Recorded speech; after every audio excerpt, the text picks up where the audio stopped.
Monsieur le Premier ministre, merci d'être à Paris aujourd'hui. Et permettez-moi de vous souhaiter la bienvenue et de vous dire combien nous sommes heureux de vous recevoir.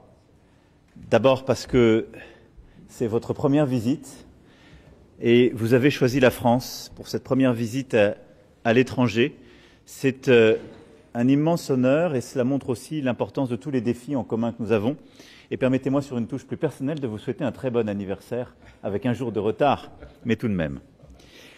Vous l'avez rappelé avec force vendredi dernier, lorsque vous avez pris vos fonctions, la France, par sa culture, son art de vivre, sa langue, constitue une part irréductible de l'identité canadienne, au même titre que les peuples premiers et l'héritage britannique. Et nous en sommes fiers de cette histoire en commun. Nous sommes fiers d'avoir à nos côtés un allié de tous les combats, une nation déterminée à défendre un monde plus juste et un peuple animé par un idéal humaniste. Lors du 80e anniversaire du débarquement de Normandie, nous avons rendu hommage au courage, à l'abnégation exceptionnelle d'une génération de Canadiens qui étaient venus se battre, ici même en France, comme leurs aînés sur la crête de Vimy, pour une certaine idée de la liberté. Et cette génération continue de nous inspirer, et le Canada est pour nous un ami unique. C'est ainsi que depuis la guerre d'agression menée par la Russie contre l'Ukraine, votre pays est aux côtés de l'Europe et de la France et du peuple ukrainien sans faillir. Et nous étions ensemble en visioconférence avec notre ami Premier ministre britannique et tous les autres alliés et partenaires sur ce sujet samedi matin. Cet engagement commun aux côtés des Ukrainiens a toujours eu pour objectif de parvenir à une paix solide et durable, c'est-à-dire une paix assortie des garanties robustes qui prémuniront l'Ukraine contre toute nouvelle agression russe et permettront d'assurer la sécurité de l'Europe tout entière. Le Canada et la France sont des puissances de paix, des alliés fiables qui prendront part ensemble à cet effort.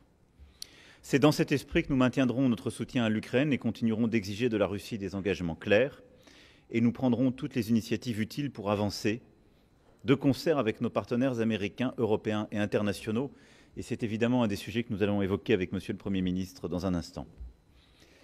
Dans le contexte international actuel, nous voulons pouvoir développer aussi nos projets les plus stratégiques avec nos partenaires les plus proches, les plus loyaux. Parce que nous avons la conviction, et je crois que nous l'avons en commun, que nous sommes plus forts ensemble, mieux capables d'assurer le respect de nos intérêts, le plein exercice de notre souveraineté. Il nous faut faire preuve d'ambition dans les secteurs de la défense et de la sécurité, mais aussi au-delà, dans l'organisation de la transition écologique, le développement des nouvelles technologies, le resserrement de nos liens autant qu'il est nécessaire. Nous avons déjà enregistré des premiers succès. J'en veux pour preuve l'annonce récente du choix d'un consortium incluant des entreprises françaises pour la première étape du projet de train à grande vitesse entre Québec et Toronto, qui est emblématique à tous égards. J'en veux pour preuve aussi la très forte présence de vos investisseurs et de vos entreprises lors du sommet pour l'intelligence artificielle, qui montre la forte présence canadienne et le partenariat que nous avons ensemble sur ce sujet. Et nos entreprises échangent également sur des investissements croisés dans le secteur des métaux critiques, brique indispensable à toute transition énergétique. Je sais combien vous portez aussi une nouvelle ambition en matière d'énergie nucléaire, qui fait l'objet d'une coopération historique entre nos deux pays, sur le quantique, où nos centres de recherche et nos entreprises disposent d'un savoir unique au monde, qui va être valorisé dans le cadre d'un accord bilatéral.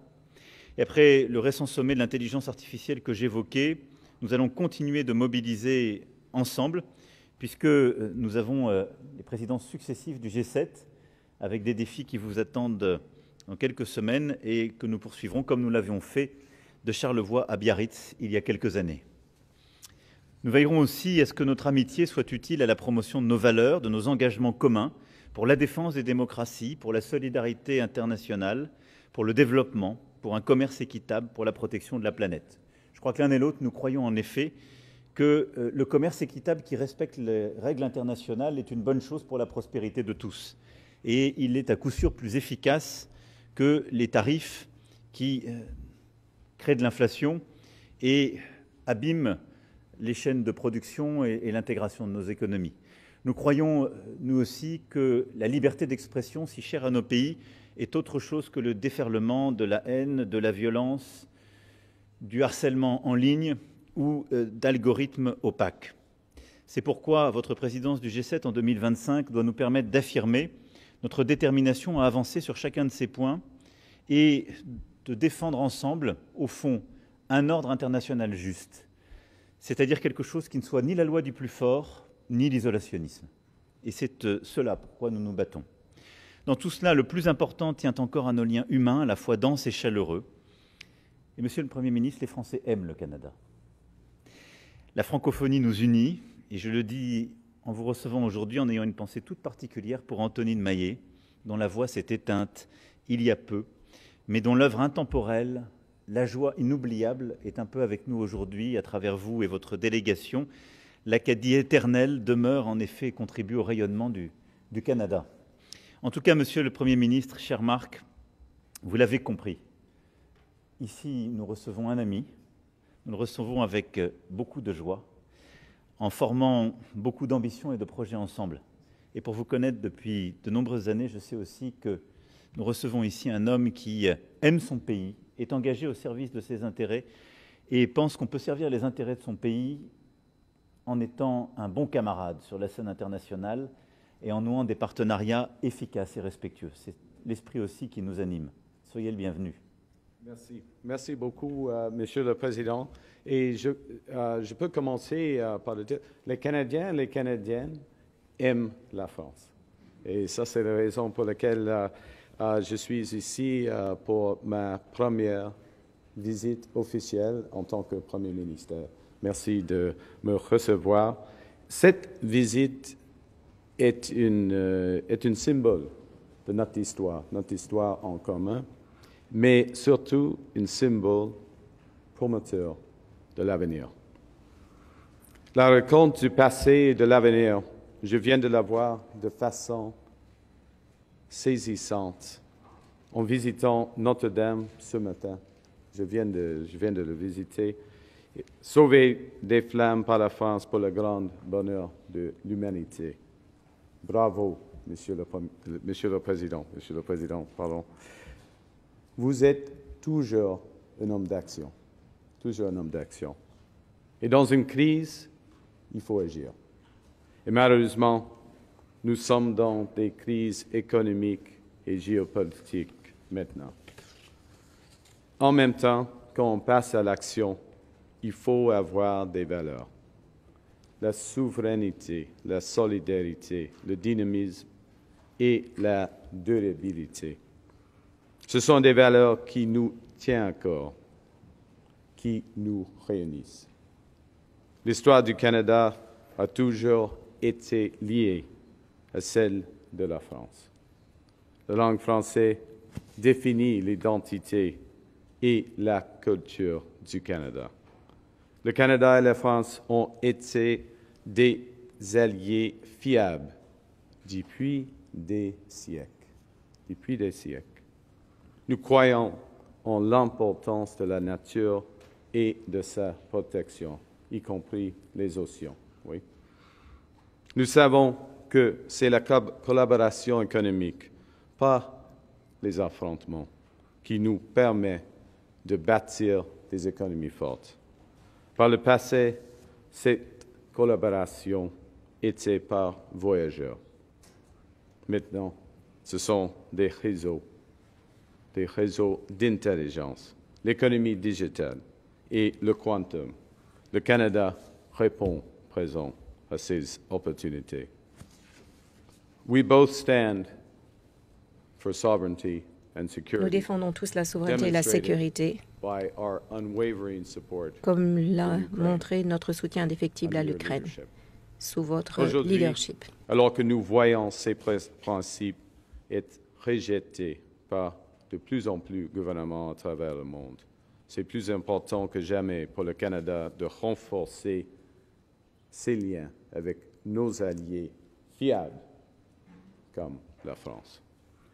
Nous devons renforcer la collaboration entre nos pays pour assurer notre sécurité, celle de nos alliés et celle du monde entier. Nous devons renforcer nos liens diplomatiques pour faire face ensemble à ce monde de plus en plus instable et dangereux. Et nous devons créer plus d'opportunités pour nos entrepreneurs, créer de bons emplois pour nos travailleurs et créer de richesses pour nos deux pays. With you, Mr. President, I want to Avec ensure vous, that Monsieur le France and the Président, whole of Europe je veux m'assurer que la France et toute l'Europe travaillent avec enthousiasme avec le Canada, le plus européen des pays non européens, déterminé comme vous à maintenir des relations aussi positives que possible avec les États-Unis d'Amérique. Le Canada est un partenaire fiable, stable et digne de confiance pour la France,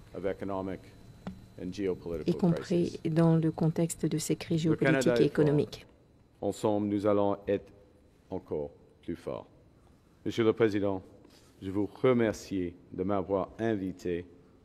Je vous affirme, dans notre langue commune, que le Canada répondra toujours présent à chaque fois pour assurer la sécurité de l'Europe, pour favoriser un commerce prospère, pour coopérer pour la paix, le développement durable et les droits universels avec la France à travers le monde. J'ai hâte, donc, d'avoir un déjeuner de travail ensemble. Merci, cher Emmanuel. Merci tout le monde. Merci, mesdames et messieurs. Merci beaucoup.